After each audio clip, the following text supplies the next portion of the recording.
Hey, it's Jennifer with scrapsoflife.com. Welcome back to the channel for a week 4 Return to Creativity update. Whew, today is Sunday, January 31st. We have made it through the first month of the year.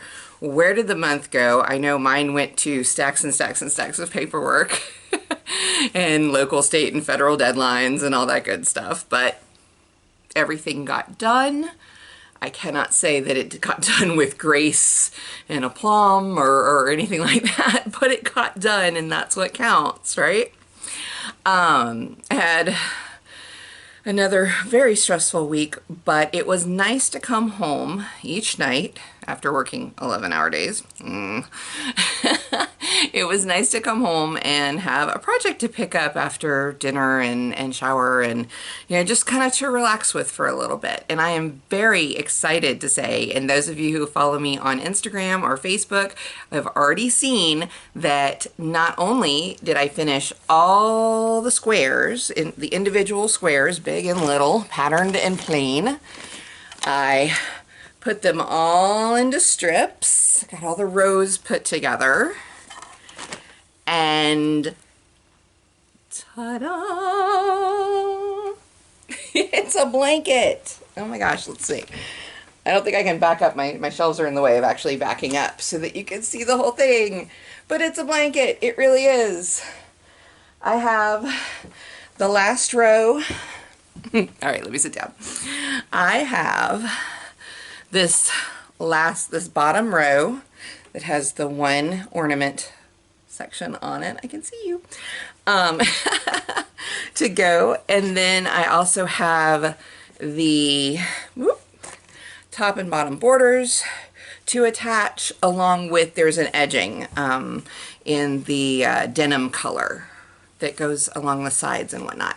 So, oh, and then I have like a zillion little ends to weave in. Although I was fortunate that I was able to, like on the back of this square, for instance, I have very few ends. Actually, what the ends that are here actually just can be trimmed because they've been woven in while I worked in the round.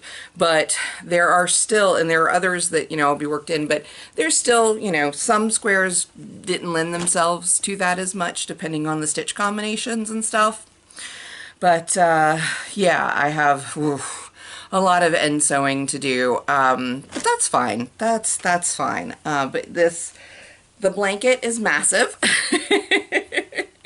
It easily covers, well, it easily covers me. It's actually big enough to cover a full-size bed, as I discovered when I had to lay all the strips out so I could take a picture of one night's progress, you know, when I got to that point. Yeah, laying them out across the guest bed, which is a full-size bed, it covered just about the whole thing. So yeah, it's a pretty good size blanket. This is definitely the largest single project I have.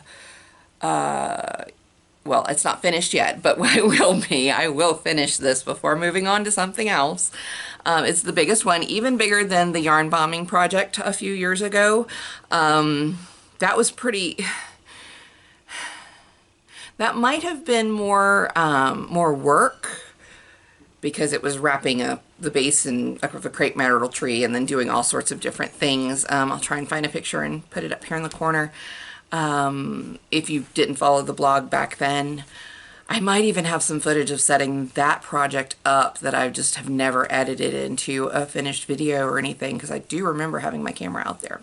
But anyway, but this is the largest single piece project that I have done. And I will say that it really helped that there was a good mix of interesting stitch combinations and easygoing filler squares. It was just enough to keep it interesting without feeling bogged down, and also enough space between the complex, you know, the complex ornament patterns to allow it to be restful, what's the word I'm looking for? I'm losing my words today. This testament to how brain frying this month has been. Yeah, so really good project. Now, the yarn. This is made out of Cascade Anthem. It is 100% acrylic, and in the skein, it feels pretty soft and squishy.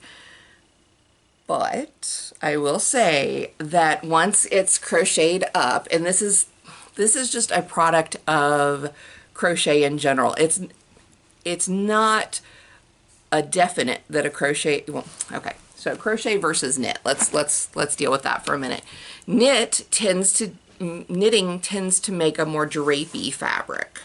Crochet in general will make a sturdier fabric. It's not always. I have a shawl upstairs that I crocheted a couple years ago that it's knit in a very fine gauge yarn, it's crocheted in a very fine gauge yarn, and there's a lot of open work in it, and it is not stiff and it's not at all scratchy or anything. I think this will wear well over time. I mean, it's all acrylic, so it can just go into the washing machine. It can go through the dryer. It will soften up a little bit over time. It's not scratchy even now, but it is sturdy. It's a lot sturdier and stiffer, and that is one of the things that I usually steer, is one of the reasons why I usually steer away from 100% acrylic yarns. This is kind of where that whole yarn snob thing comes in. I have no qualms about anybody using what they have, what they like, what they have available to them. If y'all, if somebody wants to knit with the Red Heart Super Saver, I'm going to pick on them because that's probably the most common one found in most stores, most big box stores. And that's where a lot of us start. I used to use it, but it feels crunchy and plasticky in my hands. It's not comfortable in my hands as I'm working with it, so it's not going to be comfortable for me to touch it. Now, I will still use it for some things depending on what I am making, but it's not my preference. If I'm going to use an acrylic yarn, usually I go for like the Caron Baby Soft or Simply Soft or whatever that one's called. I haven't used that one in a while. But I actually ended up using that for the bolero style jacket that I wore on my wedding, with my wedding dress. It was actually, I was testing out the pattern with, just some basic, acrylic yarn, figuring that I would knit it up, that once I had made sure that my pattern adjustments were going to be correct, I'd go ahead and knit it in a finer yarn. Turned out I didn't need to, because not only was it soft enough once I was finished, it was the perfect size, and it was pretty much as close a color match to the dress I ended up buying as I needed. So I was like, well, I guess I don't have to knit this again. But again, it was like a baby yarn. I will, of course, use blends of different things because they serve purposes. Every fiber serves a different purpose. And I made, back when I had reviewed the crochet book about knitted animals, and I made a throw pillow and a little rug for the floor. Of course I'm going to use acrylic yarn for the floor because it's going to hold up better. And I was able to use largely what I had in my stash from other projects. So even though I consider myself a yarn snob for myself, it's more because I'm spoiled in having such a fabulous local yarn store with amazing yarns that you go in there and you pet, and it's like, oh my gosh, I just have to have them. So it tends to be natural fibers. It tends to be wool or even cotton or linen. But yes, even the wools. I didn't think I liked wool, but I just don't like scratchy wool. And again, everything has its purpose. So most of the other projects I have waiting to be completed are natural fibers as opposed to synthetic, but some of them are blends. it's just the way it is. But anyway, I did want to kind of mention that, the whole difference between knit and crochet, the fabric that it knits up, and kind of point out to people if they're curious that if you're worried, if you're wanting something that's going to be against your skin a lot, like a blanket that might not be right up on your face or your hands or what all the time,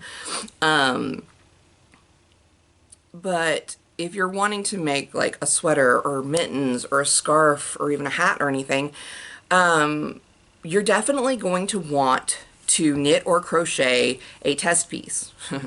I know I hate gauge swatching as much as the next person, but sometimes it really does pay to, because if you're not sure about how the stitch pattern or how the yarn is going to come out in the end, you might find that something that's really squishy and soft on the skein is a lot stiffer and maybe scratchy once it's in its finished state. There we go. That's what I was going for. All right, so what else did we get done this week? Most of it was the blanket, but yesterday I did my every other week meal prep, and had a lot of fun with that. I was actually kind of rocking and rolling with that, and I even made a throwback dessert. I tried a recipe for Instant Pot lemon curd, because I had a bunch of lemons that one of the loggers at work had brought in, and I juiced them, and I processed all of the zest. I made these big sheets of like orange zest in the dehydrator. So I've got like a bag full of orange zest now, and I had like almost 2 quarts of lemon juice. So of course I'm like, well, I'm gonna make some lemon curd, and I had seen a recipe online for Instant Pot lemon curd, and I'm like, hey, you know, make the process simpler. We're all for that. It didn't gel. I mean, it did not come to, it didn't thicken the way it was supposed to. It thickened a little, but not enough. And rather than try and fix it, I'm like, well, you know what? I can still do something with this. It was more like a lemon sauce than a spread. And so I kind of went into the Wayback Machine, and I made a poke and pour cake. And if you don't know what a poke and pour cake, I think I made a video a while back for a blueberry poke cake or poke and pour. That's what I grew up knowing them as. And if I can get it to link, I'll put the link up here. If not, I'll put it in the description below.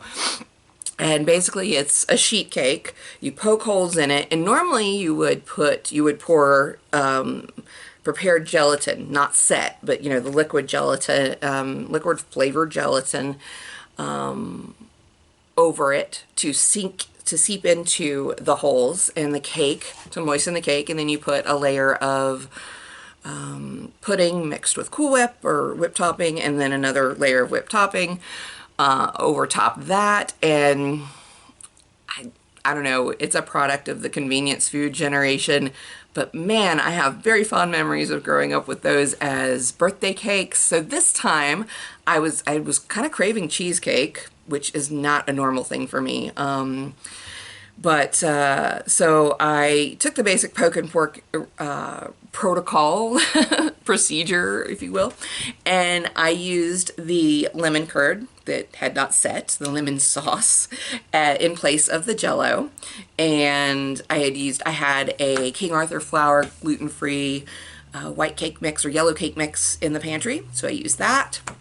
And I mixed up a thing of vanilla Jell-O pudding and mixed some of the no-bake cheesecake filling that just comes in the tub, because, you know, I was going for simple.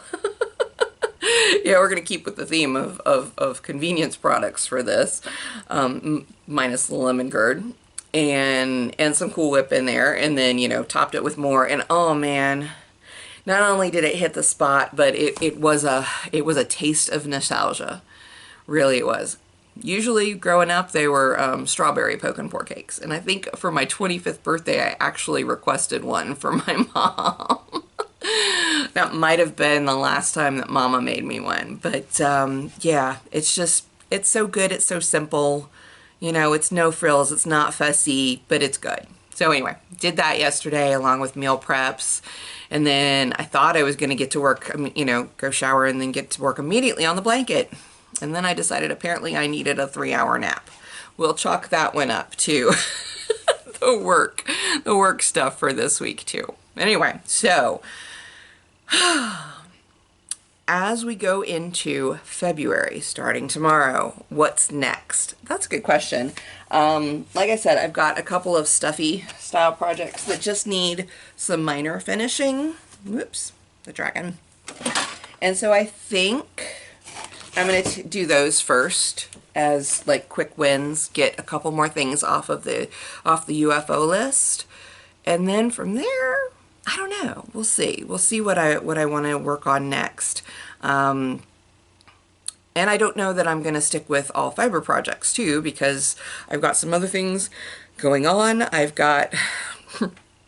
wrote a book. I finished a first draft of a cozy mystery novel. Well, probably a year ago or more.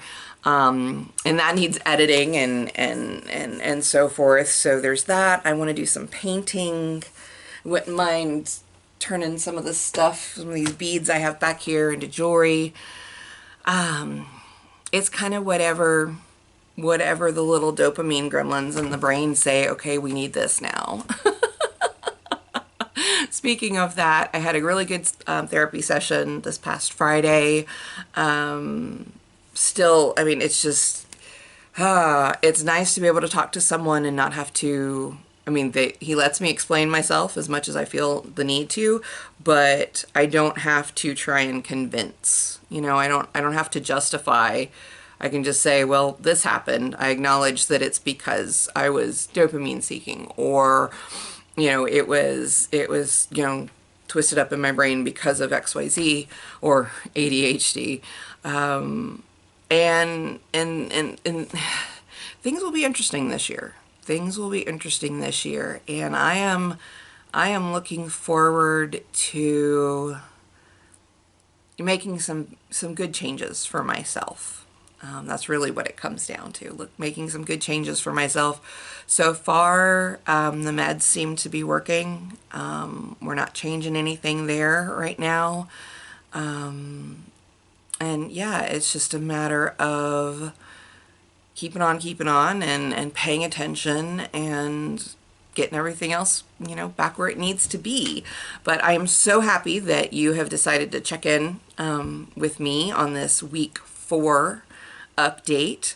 Remember, I'd love to see what you're doing. If you hashtag return to creativity, I will find it. I will look for it. I will find it.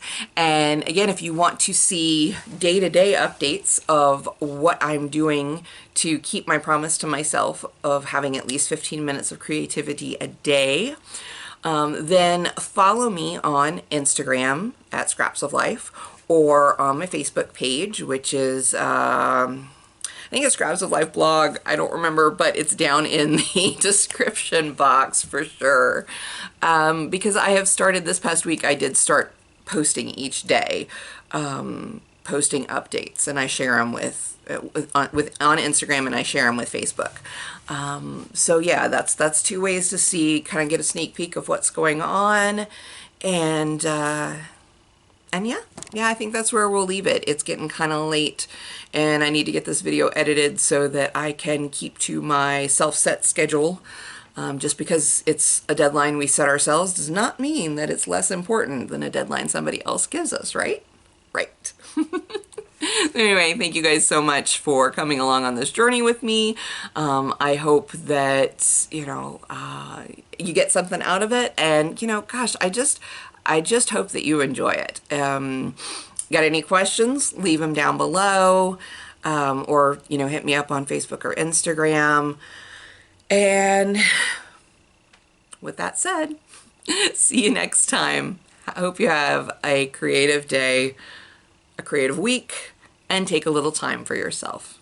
Bye-bye.